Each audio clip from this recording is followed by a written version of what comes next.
Benefits of high availability and scalability in the cloud. When building or deploying cloud application, two of the biggest considerations are uptime or availability and the ability to handle demand or scale. High availability is when you are deploying an application or any IT resources. It's important the resources are available when needed. High availability focuses on ensuring maximum availability regardless of the distribution or events that may occur. When you are architecting your solution, you will need to account for service availability guarantees. Azure is a highly available cloud environment with uptime guarantees depending on the service.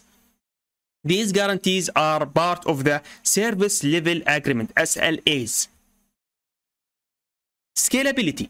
Another major benefit of cloud computing is the scalability of cloud resources. Scalability refers to the ability to adjust resources to meet demand. If you suddenly experience peak traffic and your system are overwhelmed, the ability to scale means you can add more resources to better handle the increased demand. The other benefits of scalability is that you aren't overpaying for services because the cloud is consumption-based model. You only pay for what you use. If demand drops off, you can reduce your resources and thereby reduce your costs.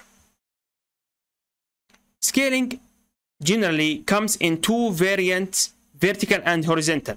Vertical scaling is focused on increasing or decreasing the capabilities of resources. Horizontal scaling is adding or subtracting the number of resources. Vertical scaling is when if you were developing an app and you need more processing power, you could vertically scale up to add more CPUs or RAM to the virtual machine. Conversely, if you realized you had more specified the needs, you could vertically scale down and by lowering the CPU or RAM specifications. Horizontal scaling is if you suddenly experience a steep jump in demand. Your deployed resources could be scaled out, either automatically or manually. For example, you could add additional virtual machines or containers scaling out. In the same manner, if there was a significant drop in demand, deployed resources could be scaled in, either automatically or manually scaling in.